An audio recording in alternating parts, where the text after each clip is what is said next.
नमस्कार दोस्तों, आप सभी का स्वागत है डे नाइट स्टडी के इस ऑनलाइन लर्निंग प्लेटफॉर्म पे।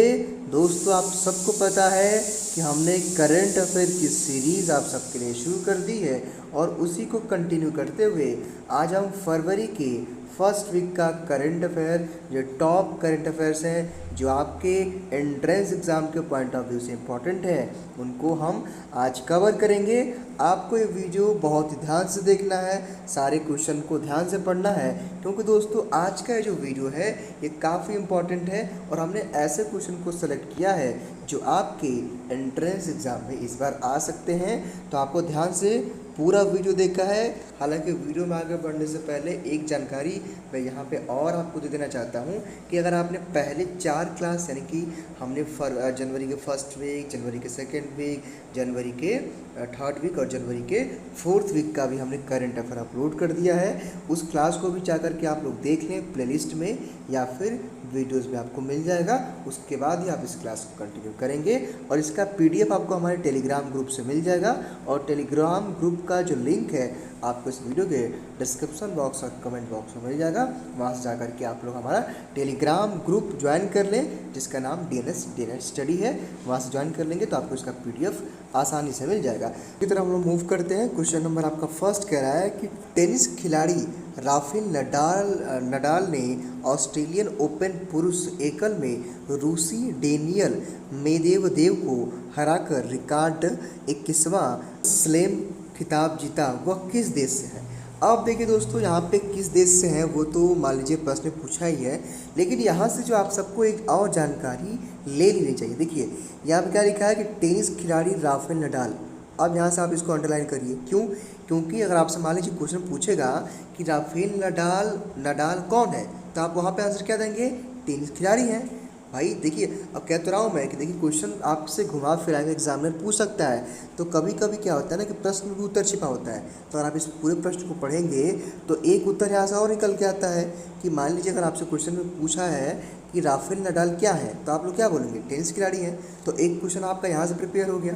ठीक, अब ये कह रहा है कि 21वां, यानी कि जो है ये डेनियल मेदवेदेव को हरा करके 21वें जो है कि रिकॉर्ड, यानी कि जिसका नाम है ग्रैंड स्लैम खिताब जीता है, वो किस देश से है। ठीक है, तो अब ये पूछ रहा है कि राफेल नडाल जो है ये किस देश के खिलाड़ी हैं। ठीक है, ये प्लेयर हैं। ठीक, यानी कि राफेल नडाल, यानी कि he is from which country? Rafael Nadal is from which country? तो ये किसके हैं? ये स्पेन के हैं। ठीक है, तो इसका राइट आंसर डी होगा, यानी कि राफेल नडाल स्पेन के खिलाड़ी हैं, स्पेन के टेनिस खिलाड़ी हैं। ठीक है, स्पेन के टेनिस खिलाड़ी हैं। चलिए अगला क्वेश्चन कह रहा है कि who has announced his debut book name the 10 million dream. ठीक है, अब इसको देखिए, द 10 मिलियन ड्रीम नामक अपनी पहली पुस्तक की घोषणा किसने की है? तो क्वेश्चन नंबर जो आपका सेकंड है, इसका राइट आंसर आपका हो जाएगा सुभाष चंद्र गर्ग। ठीक है, सुभाष चंद्र गर्ग, जो कि इसका option number B is the right answer. अब देखिए, आप सारे क्वेश्चन को ध्यान से देखेंगे, समझेंगे, पढ़ेंगे, तो तभी तो आप अपने एंट्रेंस एग्जाम में अच्छा करेंगे। बहुत सारे बच्चे फ़ोन करते हैं, एसएमएस करते हैं कि सर क्या आएगा, क्या पूछा जाएगा। देखिए दोस्तों, अगर आप किसी भी एंट्रेंस एग्ज़ाम की तैयारी कर रहे हैं तो करंट अफेयर की सीरीज़ आप सबके लिए इम्पॉर्टेंट है। मैं कई बार बोल चुका हूँ, और महात्मा गांधी के जो हमारे छात्र हैं MGKUP के, उनके लिए बहुत ज़्यादा इंपॉर्टेंट है और उन्हीं के पॉइंट ऑफ व्यू से हमें सारे क्वेश्चन प्रिपेयर किए हैं। तो आप लोग ध्यान से देखिए, आपके सारे क्वेश्चन प्रिपेयर हो जाएंगे और आसानी तरीके से आप अच्छा स्कोर कर पाएंगे। अगला क्वेश्चन कह रहा है कि who is the chairman of LIC, यानी कि LIC के चेयरमैन कौन है। ठीक है, देखिए अब LIC के जो चेयरमैन है उसको हम तो इस वीडियो में देखेंगे, यानी कि इसका आंसर देखेंगे, लेकिन उससे पहले आप LIC का फुल फॉर्म जान लीजिए। LIC का फुल फॉर्म क्या होता है? Life insurance corporation. ठीक है, लाइफ इंश्योरेंस कॉरपोरेशन। अगर आपसे LIC का फुल फॉर्म पूछेगा तो आप उसका राइट आंसर क्या देंगे? Life insurance corporation. अब पूछ रहा है कि इनके चेयरमैन कौन है, तो इसके चेयरमैन कौन है? MR कुमार है। ठीक है, इसका राइट आंसर क्या होगा? डी होगा। अगला क्वेश्चन कह रहा है आपसे, क्वेश्चन नंबर 4 है कि who has been name to name to be the new chairman and managing director of Hindustan Petroleum Corporation LTD. Hindustan Petroleum Corporation Limited का नया अध्यक्ष के रूप में किसको नामित किया गया है? ये इम्पोर्टेंट, बहुत ही इंपॉर्टेंट है, सॉरी क्वेश्चन इंपॉर्टेंट है, ये आपसे पूछ सकता है। ठीक है, तो चूँकि क्वेश्चन नंबर आपका 4th है और इसका राइट आंसर होगा पुष्प कुमार जोशी, यानी कि इसका जो है पुष्प, यानी कि C is the right answer. पुष्प कुमार जोशी को जो है कि हिंदुस्तान पेट्रोलियम कॉरपोरेशन का क्या किया गया है, इनको बनाया गया नया अध्यक्ष, यानी कि इनको मैनेजिंग डायरेक्टर बनाया गया है। अगला क्वेश्चन कह रहा है कि कुष्ठ रोग दिवस किस दिन मनाया जाता है? ये बहुत इंपॉर्टेंट क्वेश्चन है। देखिए, आप में से जितने लोग आज का ये वीडियो देख रहे हैं, मैं आपको बता देना चाहता हूँ कि अगर आप किसी भी एंट्रेंस एग्ज़ाम का, मतलब कोई भी एंट्रेंस एग्ज़ाम देने वाले हैं, ठीक है, अगर आप CUET देने वाले हैं, यूपी कॉलेज विद्यापीठ या फिर SCPG या फिर अदर कोई भी कॉम्पिटिटिव एग्ज़ाम, आपने एक चीज़ नोटिस किया होगा कि उन सारे जो है कि पेपर में एक क्वेश्चन दिवस यानी कि डेज पे पूछता है कि ये दिवस कब मनाया जाता है, ये दिवस कब मनाया जाता है। तो जितने भी डेज़ हैं ना, हालांकि इसकी मैं एक अलग से सीरीज़ लेके आऊँगा, इसमें हम पूरा कवर करेंगे कि 12 महीना में, यानी कि जितने भी 12th मंथ होते हैं उनमें कौन कौन से इंपॉर्टेंट डेज़ आते हैं। हालांकि हम एक सीरीज़ लेके आएंगे, लेकिन मैं आपको बता देना चाहता हूँ कि उन सबसे क्वेश्चन आते हैं, एक क्वेश्चन आपका ज़रूर पूछ जाता है। ठीक है, तो कुष्ठ रोग हम लोग कब मनाते हैं? इसका राइट आंसर आपका होगा 13 जनवरी, यानी कि 30 जनवरी को कुष्ठ रोग दिवस मनाया जाता है। इसको आप ध्यान रखेंगे। पहला क्वेश्चन कह रहा है कि 11th meeting of India and joint military corporation committee was held in Delhi, यानी कि भारत और की संयुक्त सैन्य सहयोगी समिति की 11वीं बैठक दिल्ली में आयोजित की गई। तो क्वेश्चन नंबर 6 का राइट आंसर आपका ओमान होगा, यानी कि B is the right answer. ठीक है, हालांकि देखिए, आपको आंसर पता रहा करे तो आप कमेंट बॉक्स में बताया करिए, और हम आपके लिए क्वेश्चन छोड़ भी जाते हैं। आप सबको पता है कि एक प्रश्न का उत्तर आपको देना होता है, तो क्वेश्चन नंबर जो आखिरी होगा उसका राइट आंसर आप देंगे, कमेंट बॉक्स में बताएंगे। इसलिए पहले आप सारे क्वेश्चन को देख लीजिए।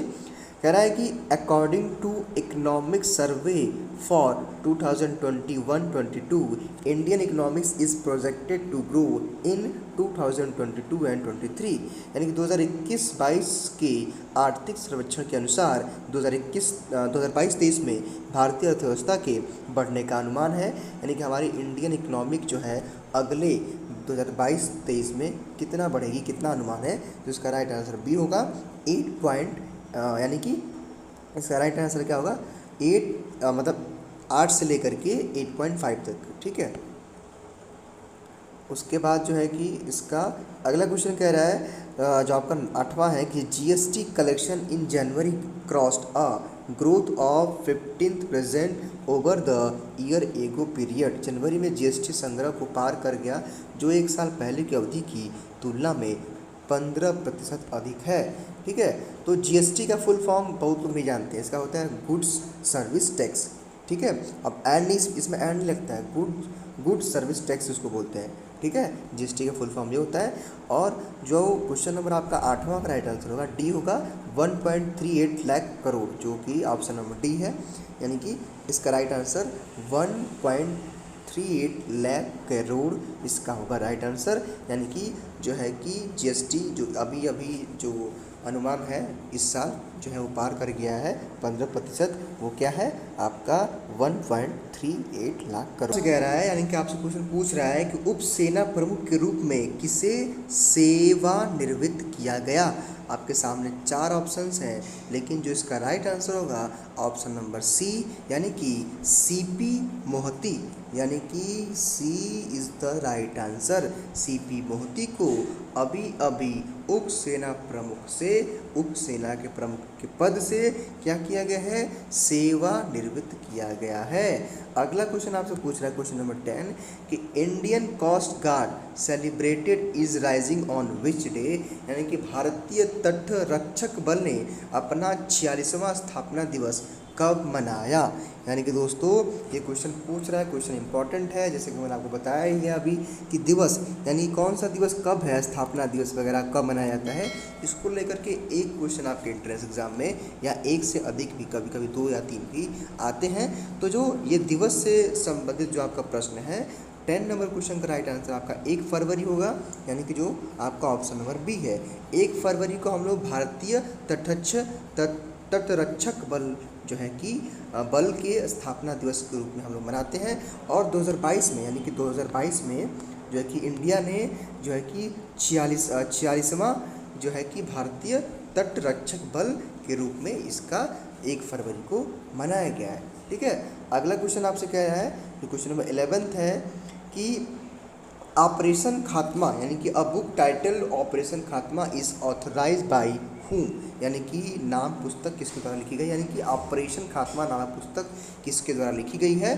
तो क्वेश्चन नंबर 11 के आपके सामने 4 ऑप्शंस है और है आरसी गांजो है, अश्वनी भटनागर है, बोथ ए एंड बी है, ठीक है, और नन है। तो इसका राइट आंसर सी होगा, यानी कि ए और बी, यानी कि आरसी गांजो एंड अश्वनी भटनागर ने मिलकर के ऑपरेशन खात्मा नामक पुस्तक को लिखा है। ठीक है, अगला क्वेश्चन आपसे ये पूछ रहा है जो कि बहुत ही इंपॉर्टेंट है, कह रहा है कि the government of India has appointed whom as the chairperson of insolvency and bankruptcy board of India IBBI। भारत ने किसको insolvency and bankruptcy board of India IBBI का अध्यक्ष नियुक्त किया है। तो 12वें नंबर क्वेश्चन का राइट आंसर आपका होगा रवि मित्तल, यानी कि D is the right answer. यानी कि रवि मित्तल को भारत सरकार ने insolvency and bankruptcy board of India का यानी कि IBBI का नया अध्यक्ष भारत सरकार ने जो है कि रवि मित्तल को नियुक्त किया है। ठीक है, आपसे क्वेश्चन ये भी पूछ सकता है कि भारत सरकार ने हाल ही में, ठीक है, आपसे क्वेश्चन घुमा फिरा पूछ सकता है कि भारत सरकार ने हाल ही में insolvency and bankruptcy board of India का नया अध्यक्ष किसे चुना है। तो आप भी उसका राइट आंसर क्या देंगे, रवि मित्तल। तो क्वेश्चन को घुमा फिरा करके पूछने का जो एक तरीका होता है एग्जामिनर का, वो एक अलग होता है। तो इसको लेकर के आपको परेशान नहीं होना है, आपका कॉन्सेप्ट क्लियर होना चाहिए अगर आप क्वेश्चन को ध्यान से देखते हैं, पढ़ते हैं। अब देखिए, इसके अगर आप नोट्स बनाते हैं तो मेरे ख्याल से ज़्यादा बेटर होगा, क्योंकि देखिए भाई कितने भी चीज़ों का आप लोग देखें, बहुत सारी चीज़ आप यूट्यूब पे देखते हैं, लेकिन जब आप लिख के कोई भी प्रश्न याद करते हैं, मान लीजिए कि आप डेली बेस प्रश्न को लिखेंगे, उसको लर्न करेंगे, तो जाहिर सी बात है भाई कि अगर आप उसको एक बार लिखेंगे फिर पढ़ेंगे तो आपके माइंड में वो सेट हो जाएगा। तो मेरे ख्याल से अगर आप लिख करके कोई चीज़ पढ़ते हैं तो कभी नहीं भूलेगा। ठीक है, मैं खुद वैसे पढ़ता हूँ, मैं सबसे पहले मैं उसको राइट करता हूँ फिर लर्न करता हूँ। ठीक है, तो पहले आप राइट करें अच्छे से, अगर आप राइट किए हैं तो एक नोट्स भी आपका तैयार हो जाएगा। ठीक है, और जब रिवीजन का समय आएगा तो आपके लिए कितना आसान होगा, आपका खुद का नोट्स होगा, जल्दी जल्दी आप क्या करेंगे, रिवाइज कर लेंगे। चलिए, अगला क्वेश्चन आपसे कह रहा है जो कि काफ़ी इंपॉर्टेंट, ये भी हमको लग रहा है, कह रहा है कि with which LIC has joined hand to offer a wide range of term and investment product to consumer, यानी कि किसके साथ LIC ने उपभोक्ताओं को टर्म और निवेश उत्पादकों की एक विस्तृत श्रृंखला की पेशकश करने के लिए हाथ मिला है। तो आपके सामने 4 ऑप्शन है, लेकिन इसका राइट आंसर आपका पॉलिसी बाजार होगा। ज़्यादा हम आपको इसमें परेशान नहीं करेंगे। इसका राइट आंसर आपका पॉलिसी बाजार, जो कि नामी एक है पॉलिसी बाजार। ठीक है, तो जो है LIC ने इसके साथ हाथ मिलाया है। हालांकि इस पर कई सारी चीज़ें अभी होनी है, तो उसकी अपडेट आएगी तो हम करंट अफेयर के द्वारा आपको अपडेट करेंगे। ठीक है, तो LIC ने हाल ही में LIC के उपभोक्ताओं को टर्म और निवेश के उत्पादकों की एक विस्तृत श्रृंखला पेशकश किसके सामने की है, और उसके सामने हाथ मिला है पॉलिसी बाजार के साथ। अगला क्वेश्चन कह रहा है आपसे कि त्वांग मठ के किस राज्य के मोनपा आदिवासी समुदाय का तोंग्य महोत्सव मनाया जाता है। तो क्वेश्चन नंबर जो आपका 14 है, इसका राइट आंसर आपका डी होगा, अरुणाचल प्रदेश। ठीक है, D option is the right, यानी कि अरुणाचल प्रदेश में जो है कि त्याग मठ का जो है ये महोत्सव मनाया जाता है। और जो है कि त्याग मठ का महोत्सव कहाँ मनाया जाता है, कहाँ पे, आपका आंध्राचल यानी कि अरुणाचल प्रदेश में। अगला क्वेश्चन आपसे जो कह रहा है बहुत इंपॉर्टेंट है, 15वां नंबर की which country sign a $15 million credit line with India to import fuel, यानी कि किसने ईंधन आयात करने के लिए भारत के साथ जो है कि $500 मिलियन की क्रेडिट लाइन पर हस्ताक्षर किए हैं। यानी कि इंपोर्ट का मतलब क्या होता है, कह रहा है कि आयात करने के लिए। ठीक है, आयात करने के लिए। तो आपके सामने 4 ऑप्शन है, बांग्लादेश है, श्रीलंका है, भूटान है और मालदीव है। ठीक है, मालदीव। तो इसका राइट आंसर आपका श्रीलंका होगा, यानी कि श्रीलंका के साथ भारत ने जो है कि 500 मिलियन डॉलर के लिए जो है कि फ्यूल के लिए हमारे इंडिया ने हस्ताक्षर किया है, किसके साथ? श्रीलंका के साथ। अगला क्वेश्चन कह रहा है कि close the care gap is the theme of world cancer day, it is observe on which day? विश्व कैंसर दिवस का विषय क्लोज द केयर गैप है, यह किस दिन मनाया जाता है? तो क्वेश्चन नंबर जो आपका 16 है, इसका राइट आंसर आपका हो जाएगा बी, यानी कि 4 फरवरी, यानी कि 4 फरवरी को कैंसर डे मनाया जाता है। लेकिन यहाँ से एक प्रश्न और बन सकता है, आपसे पूछ सकता है कि इस बार विश्व कैंसर दिवस का जो एक विषय था वो क्या था, एक थीम क्या था? तो आप क्या बोलेंगे? Close the care gap, close the care gap. क्या बोलेंगे? Close the care gap. चलिए अगला क्वेश्चन आपसे 17वां कह रहा है कि which country was India top trending partner in the calendar year 2021 with a trade off 112.3 billions dollar, यानी कि कौन सा देश वर्ष 2021 में 112.3 बिलियन के पार व्यापार के साथ भारत का शीर्ष व्यापारिक भागीदार था? यानी कि 2021 की बात पूछ रहा है कि वो कौन सा देश था जिसने इंडिया के साथ व्यापार किया, वो कितने जो है कि टॉप नंबर पे था, सबसे टॉप पे। तो उस देश का नाम पूछ रहा है, तो उस देश का नाम मेरे ख्याल से आप सबको पता होगा कि सबसे ज़्यादा इंडिया यूएस यानी कि यूनाइटेड स्टेट्स से हमारा इंडिया इस साल 2021 में सबसे ज़्यादा पार्टनरशिप किसमें किया, जो है कि भागीदारी किसमें किया? बिजनेस में, व्यापार में, यूएस यानी कि यूनाइटेड स्टेट्स से। अगला क्वेश्चन आपसे 18वां कह रहा है कि जियो प्लेटफॉर्म यानी कि JPL has invested in 2 platforms INC, a Silicon Valley based deep tech startup founded by Pranav Mistry for a 25% equality stake। ठीक है, यानी कि इक्वालिटी यानी कि 25% इक्वालिटी हिस्सेदारी के लिए प्रणव मिस्त्री द्वारा स्थापित सिलिकॉन वैली स्थित द्वीप के टेक स्टार्टअप 2 प्लेटफॉर्म्स एक निवेश किया गया। तो क्वेश्चन नंबर जो आपका 18वां है, इसका राइट आंसर आपका होगा 15 मिलियन डॉलर। ठीक है, 15 मिलियन डॉलर, यानी कि option number B is the right answer. अगला क्वेश्चन आपसे कह रहा है कि किसको पेट्रोलियम और प्राकृतिक गैस नियामक बोर्ड यानी कि PNGRB का अध्यक्ष चुना गया है? यानी कि ये क्वेश्चन बहुत इंपॉर्टेंट कह रहा है कि who has been selected as the chairman of petroleum and natural gas regulatory board, यानी कि PNGRB। अब यहाँ से आप एक और क्वेश्चन आपसे पूछ सकता है और आपको याद भी कर लेना चाहिए कि PNGRB का फुल फॉर्म क्या है। ठीक है, तो इसका फुल फॉर्म आपके सामने है, पेट्रोलियम है, नेचुरल है, गैस है, रेगुलेटरी है और बोर्ड है, यानी कि petroleum and natural gas regulatory board PNGRB का फुल फॉर्म है। और किसको अध्यक्ष चुना गया इसका? तो क्वेश्चन नंबर आपका 19वां का राइट आंसर क्या होगा? तरुण कपूर। तरुण कपूर को इसका नया बोर्ड अध्यक्ष चुना गया है। किसका? पेट्रोलियम और प्राकृतिक गैस नियामक बोर्ड का नया अध्यक्ष किसको चुना गया है? तरुण कपूर को। उसके बाद दोस्तों क्वेश्चन नंबर आखिरी है जिसका आंसर आपको देना होता है, आपको पता है। एक क्वेश्चन मैं आपको सबके लिए छोड़ के जाता हूँ।